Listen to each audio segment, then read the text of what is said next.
एमती तो सुजी खीरी बहुत कॉमन रेसिपी प्राय सब आपण मैंने घरे बनाऊे किंतु आज जो सुजी खीर रेसिपी मुझे आपण मान सहित सेयार करी थे आपको बनईकि खाइला ग्यारंटी सहित कौच आपण मैंने सुजी खीरी आज एमती ही बनइबे ना बेसी किसी परिश्रम ना बेसी किसी खर्च खूब कम समय रे घरे थिबा सामग्री रे आपण माने सुपर टेस्टी क्रीमी खीरी को बनै पारिबे ना आपण मानो को मिल्क मेड दरकार ना खुआ दरकार एठी आपण माने खीरी रो कलर आ टेक्सचर देखि पारथिबे बहुत ही टेस्टी हेतिला आपण माने थरे निश्चय घरे बनांतु समस्त को बहुत पसंद आसीबो तेबे चलंतु टेर न करी आज रेसिपी को स्टार्ट करिबा।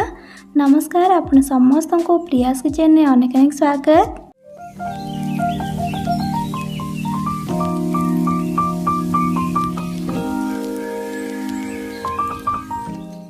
प्रथमे मु गैस उपरे गोटे पैन बसैछि से गोटे छोट चामच गुआ घी दौची जमा भी अधिक घी दरकार ना अल्प टिके घी ने जस्ट ए ड्राई फ्रूट्स को रोस्ट करवा।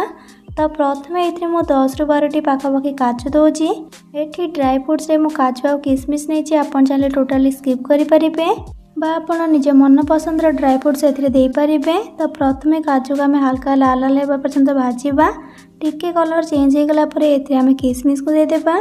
तो ये देखो काजूर कलर चेंज हो गला तो ये मुझे किसमिश को दे दूची पाखापाखि गोटे बड़ चामच हम किसमिश को भी पूरा हल्का लाल कलर आसवा जाए भाजवा। तो ये देखो ड्राई फ्रूट्स पूरा पूरी भाजी गला ताको भी गोटे जगह को बाहर करदेबा। से पैन में देखो अल्प टिके ही घी बची तो आम एक्सट्रा घी आड करवानी से पैन ही आम सुजी को रोस्ट करवा। ये मो 4 बड़ चामच पाखापाखि सुजी नहीं ये आप छोट दाना बा बड़ दाना जो भी भेराइटर सुजी अच्छी आप नहीं पारे।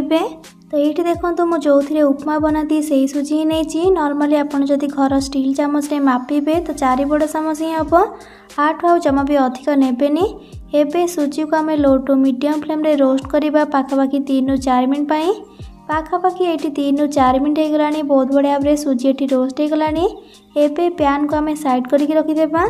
ये खीरी रे कलर आउ टेस्ट डबल करने ये आम गोटे कैरामेल फ्लेवर देबा तापी गैस उपरे गोटे कड़े को बसई देछि आउ ये देखो मु मेजरिंग कप रे मापे कि हाफ कप चीनी नहीं। तो प्रथम ये आम अधा चीनी को कड़े देदेबा कैरामेल पाई। तो ये मुझे चीनी नहीं ये पूरा परफेक्ट मीठा टेस्ट आसला किंतु आपन चाहे क्वांटिटी कम बेसी करें। तो ये देखो प्रथम आम चीनी को कैरामेलाइज करवा मीडियम टू हाई फ्लेम रे। ये देखो चीनी पूरा मेल्ट हो गलानी ये स्टेज रे आपण गैस फ्लेम को पूरा लो करदेवे ना जल्दी यहाँ पोड़ी जा पिता टेस्ट खीरी रे पलि आसो आउ टिके कलर आसापी वेट करवा। ये देखो धीरे धीरे यार कलर डार्क हो तो ये पूरा परफेक्ट कलर आसीगलानी। तो ये स्टेज रे आम ये 2 ରୁ 3 ଚାମଚ पानी देदेबा पानी देवा द्वारा कौन हबना पूरा एक यार टेम्परेचरटा पूरा कमिज ता सहित ये जो आम कैरामेल बनइले ये पूरा बढ़िया से मिसीज आम जो क्षीर देवा क्षीर भी जमा कड़े तले लगनी। तो ये देखो एवं आम क्षीर को देदेबा। ये मु 750 ml क्षीर नहीं ये मु पूरा फुल क्रीम क्षीर नहीं जदि आपण पाखे पतला क्षीर थी तो आपन कौन करेंगे सेटा आपन को आगू कहि। तो ये देखो क्षीर दे सारापर आपको भल भाव गोल देवा आ गोल सारापर ए क्षीर आम अधा कप खंडे क्षीर बाहर करदेबा आपको आम पर व्यवहार करवा। एबे क्षीर को आम मीडियम टू हाई फ्लेम रे सीझे कि हल्का टिके मारिबा माने टिके क्षीर को आम मोटा करवा कारण आम ये कौन मिल्क मेड बा खुआ दबानी। तो क्षीर क्रीमी टेस्ट आने का क्षीर को टिके सीझे कि मारिबे।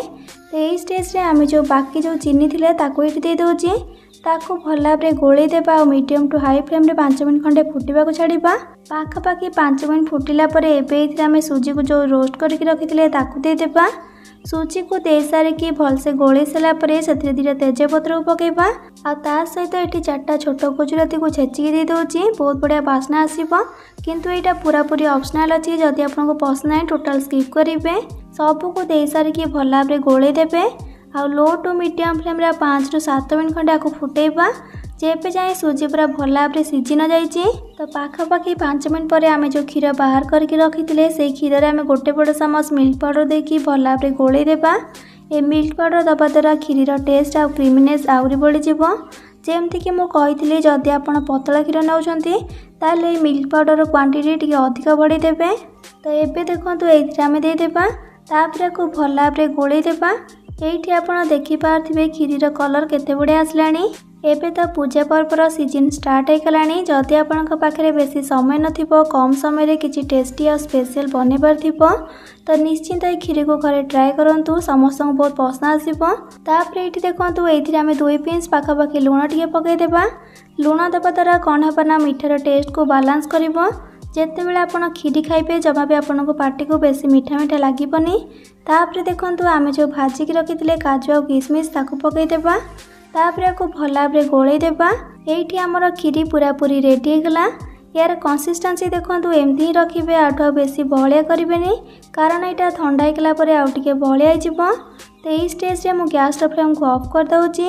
एठी देखंतु आपन को पाखरु देखौची, देखि पारथिबे खीरीर कलर और टेक्सचर केते बढ़िया आछि। तो आशा करछि आज रेसिपी आपण मानक पसंद आथिबो। जदि पसंद आथिबो वीडियो को निश्चय लाइक करंतु, सांग मानक सहित शेयर करंतु। जदि एबे जाय प्रियास किचन चैनल को सब्सक्राइब करना दी तेबे निश्चय सब्सक्राइब करिकि पाखरे थिबा बेल आइकन प्रेस कर दियंतु, जहाँ द्वारा मोर सब नुआ नुआ वीडियो नोटिफिकेशंस आपण माने पाई परिबे। तेबे आज पई रहउची, पुणी आसीबी नुआ एक रेसिपी नै कि से पर्यंत रहिली। लव यू ऑल, जय जगन्नाथ।